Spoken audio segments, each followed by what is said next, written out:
श्री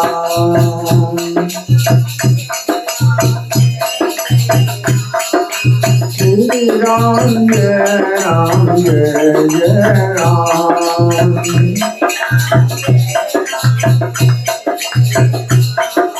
श्री राम जय जय राम।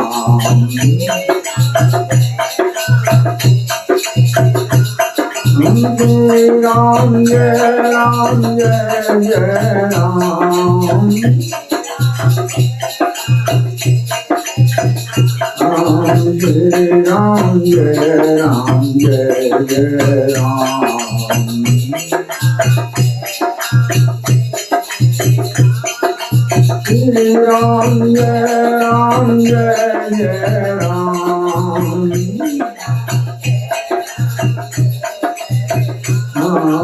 श्री राम जय जय राम।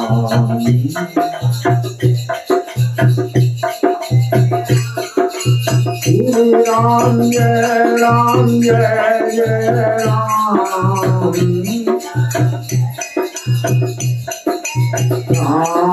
श्री राम जय जय राम।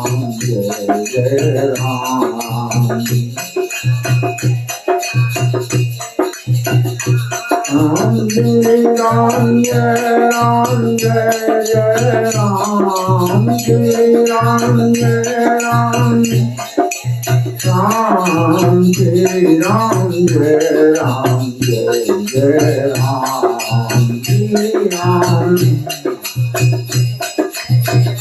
बोले सच्चिदानंद भगवान की जय हो।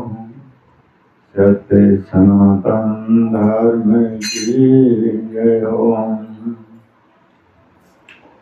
परम पिता परमेश्वर की असीम कृपा से हम सब लोगों को भगवान का भजन कीर्तन करने को मिलता है और कथा कहने का और सुनने का दोनों सौभाग्य ये सब भगवान की कृपा से प्राप्त होते हैं।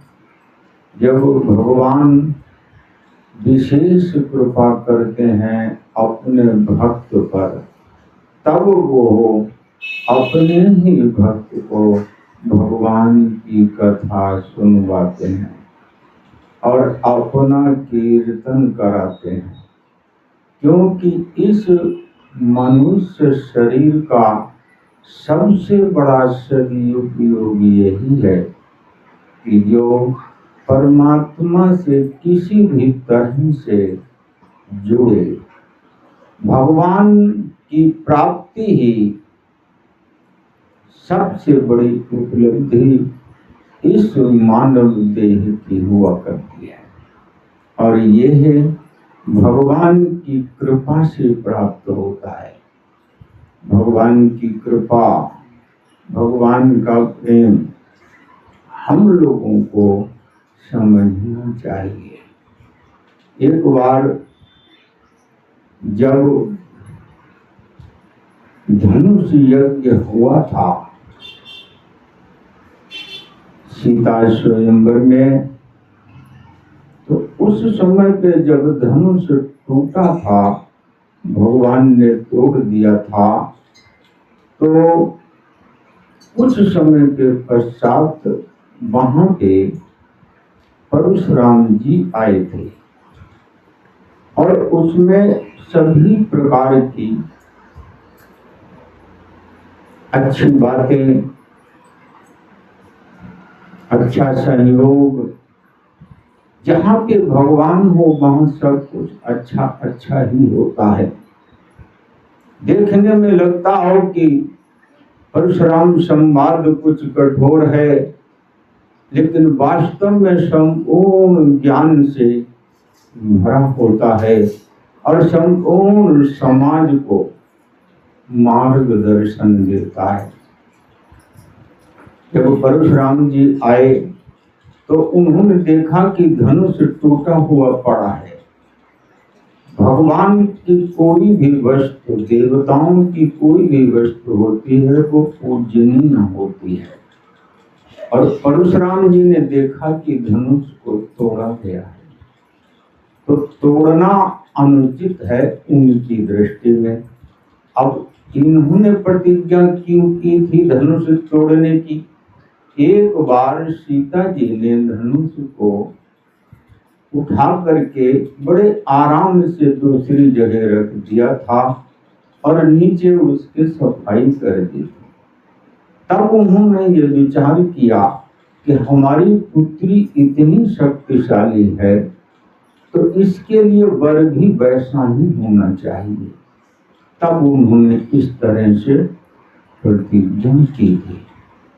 अब धनुष जब टूटा हुआ देखा परशुराम जी ने, तो परशुराम जी ने ये कहा, क्योंकि उस समय पे जितने भी क्षत्रिय थे दुराचारी, वो इसी तरह से कार्य करते हैं, क्योंकि देवताओं के हित के कार्य करने वाले क्षत्रिय ब्राह्मण वैश्य शूद्र कोई भी हो, वो दंड का अधिकारी नहीं होता है। लेकिन जो देवताओं के अहित का कार्य करे वो दंड पाने का अधिकारी होता है। और उस समय पर परशुराम जी श्रेष्ठकर और धर्म की रक्षा, धर्म की ध्वजा को मजबूती से फहराने वाले परशुराम जी ही थे। इसलिए उन्होंने कहा था कि इस धनुष को जिसने भी तोड़ा है उसको पूरी सभा अलग कर दे, और अगर नहीं वो अलग होता है तो हम पूरे समाज को दंड देंगे, मारे जाएंगे। और नहीं तो जिसने धनुष तोड़ा है वही अपराधी है, ये उसी को दंड हम देंगे। परशुराम जी ने ये कहा था। अब परशुराम जी को ये भी मालूम होना चाहिए कि परशुराम जी भगवान के अवतार हैं और ब्राह्मण में 9 गुण प्रधान होते हैं। उन 9 गुणों में एक शूरवीर भी होता है। शूरवीर का मतलब ये है कि डटकर धर्म की रक्षा करना और अत्याचारी दुराचारियों को निर्भीकता के साथ में दंड देना। यह ब्राह्मण के 9 लक्षण जो होते हैं उनमें आता है। अपने धर्म की ही वो रक्षा कर रहे थे, जिस कारण से उन्होंने ऐसा कहा। लेकिन परिस्थिति बनती रहती है और बिगड़ती रहती है। जब भगवान विष्णु जी का अवतार हो गया भगवान राम के रूप में, और सीता जी का जो स्वयंवर था वो लक्ष्मी जी परम ब्रह्म परमेश्वरी आदि शक्ति सीता जी के रूप में और परम ब्रह्म परमेश्वर भगवान राम के रूप में। अब वहां पे भगवान ने जितनी बात कही है वो इतनी मर्यादित है, इतनी अच्छी है, जो सत्य के मार्ग पे हर जीव को प्रकाशित करती है। भगवान ने कहा परशुराम जी से कि इस धनुष को जिसने भी तोड़ा है वो आपका सेवक होगा। सेवक का मतलब ये होता है कि जो ब्राह्मण है और एक क्षत्रिय, जो क्षत्रिय ब्राह्मण के चरणों का अनुरागी हो, वास्तव में वही क्षत्रिय होता है। भगवान ने कहा कि जिसने भी इस धनुष को तोड़ा है वो आपके चरणों का सेवक होगा। समाज में कितना बड़ा प्रकाश है, विचार करो। उन्होंने इसलिए कहा कि क्षत्रिय में केवल 2 गुण होते हैं। पहला गुण धर्म की रक्षा के लिए निर्भीकता के साथ में युद्ध करना, और युद्ध के ये पहला गुण है। और दूसरा गुण ये होता है कि उसमें युद्ध में कभी पीठ न दिखाना और डटकर धर्म की रक्षा करना। ये 2 ही गुण होते हैं क्षत्रिय शरीर के। क्षत्रिय के धर्म के, लेकिन ब्राह्मण में तो 9 गुण होते हैं। पहला गुण देखिए, जो ब्राह्मण होता है, जो वास्तव में ब्राह्मण जाति का भी ब्राह्मण हो, और उसके अंदर 9 गुण होनी चाहिए। पहला गुण होता है सरलता का, सरल स्वभाव हो, मन में कोई भी छल कपट न हो। जिसके मन में छल कपट नहीं होता है उसी का स्वभाव सरल होता है।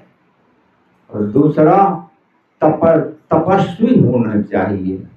तप का मतलब ये होता है कि यह जान लो कि अपने धर्म की प्राप्ति करनी है।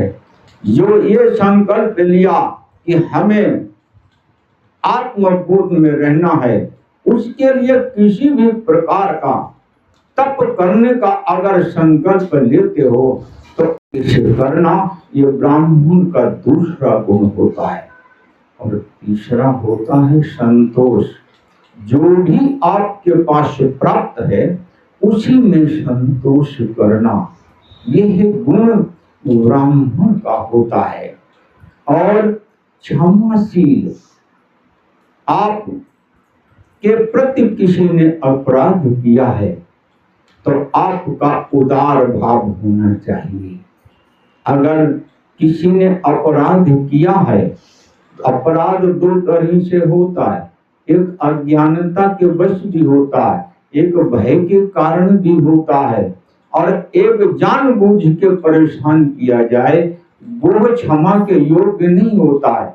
लेकिन जो भयभीत होने के कारण या किसी तरह से उससे अपराध हो गया है तो उसको क्षमा और शील, यह गुण शीलवान होना चाहिए और क्षमा देने की वृत्ति होनी चाहिए। ब्राह्मण का यह गुण होता है।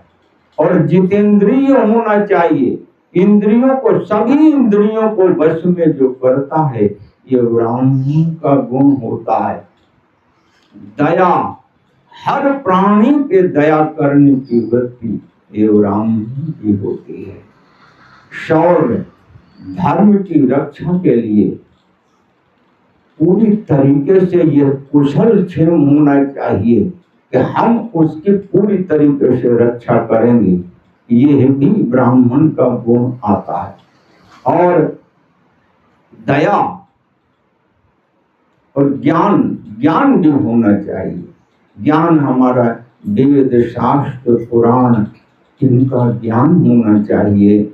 और ज्ञान दान देने की वृत्ति, और ज्ञान, तपस्वी, इंद्रियां, दया, ये सब ब्राह्मण के गुण होते हैं। भगवान ने इसलिए कहा कि ब्राह्मण में 9 गुण होते हैं। आप में 9 गुण है प्रभु जी, और हम क्षत्रिय हैं, हमारे में 2 गुण हैं। इसलिए धनुष को तोड़ने वाला आपका कोई सेवक होगा, ये भगवान का वचन था।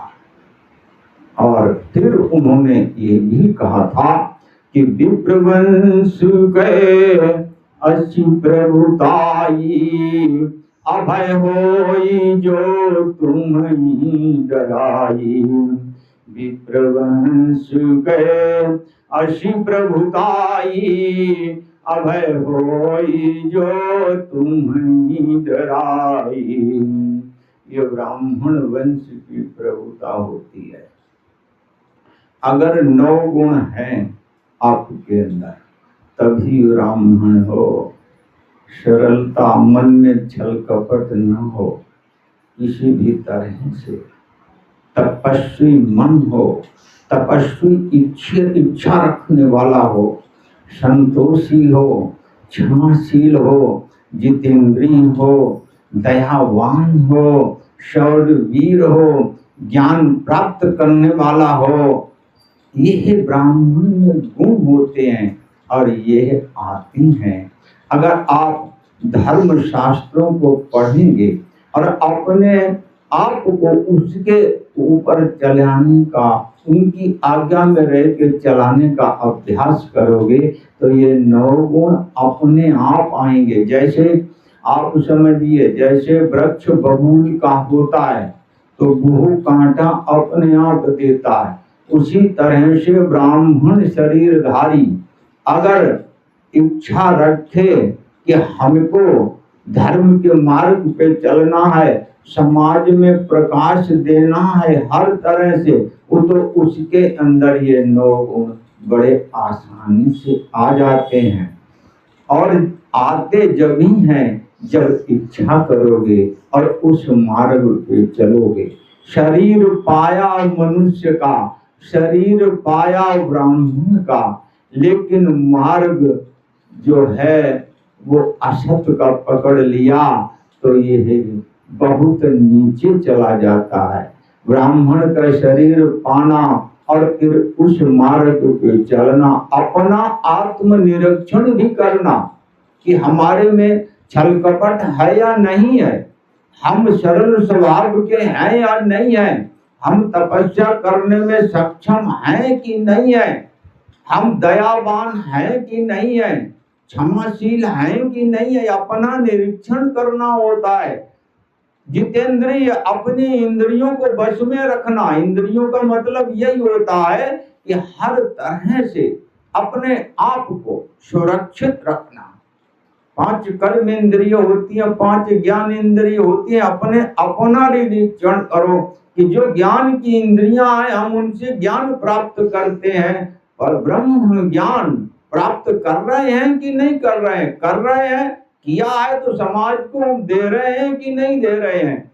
ये ब्राह्मण का गुण होता है, ये करने से होता है। भगवान ने कोई भी वस्तु ऐसी नहीं बनाई है, चाहे कोई भी हो जीव, कोई भी मानव देहधारी हो, भगवान ने जो भी बनाया है धर्म का मार्ग वो सबके लिए सुखद है, कल्याणकारी है और बड़े आसानी से आ जाता है। इसके लिए कुछ अलग से नहीं करना पड़ता है, सिर्फ अपने मन को ये समझाना होता है कि मैं ब्राह्मण हूँ, हमारा मन तपस्वी होना चाहिए, और हम अपने आत्म कल्याण पे खुद भी चलेंगे और समाज को भी हम मार्गदर्शन देंगे। बस इतनी वृत्ति होने से ही 9 गुण आ जाते हैं। और फिर भगवान की लीला देखो, भगवान विष्णु जी श्री राम जी के रूप में हैं तो कह रहे हैं कि आप में तो 9 गुण हैं और हम में तो 2 ही गुण हैं,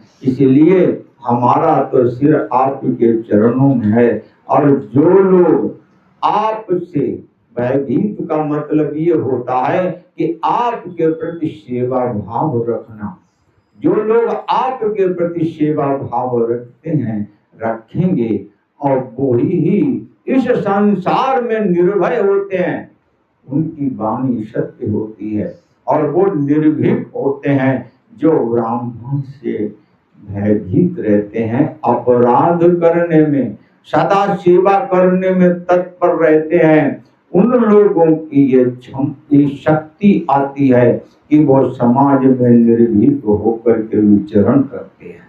बातें बहुत हुई, लक्ष्मण जी के द्वारा हुई, खुद भी उन्होंने देखा और भगवान से बात भी उनसे हुई। लेकिन जब उन्होंने ये कहा कि विप्रवंश के असी प्रभुताई, अभय होई जो तुम्हें डराई, जब ये उन्होंने कहा तब परशुराम जी समझने लगे कि जब मैं तो युद्ध के लिए उनको ललकार रहा हूं और यह इतने तात्विक ज्ञान की बात कर रहे हैं, तो इसमें तो मुझे लगता है कि युद्ध के लिए ललकारने का मतलब है कि संसार में ऐसा कोई प्राणी नहीं है जिस पे क्रोध करो और वो क्रोध बदले में न करे।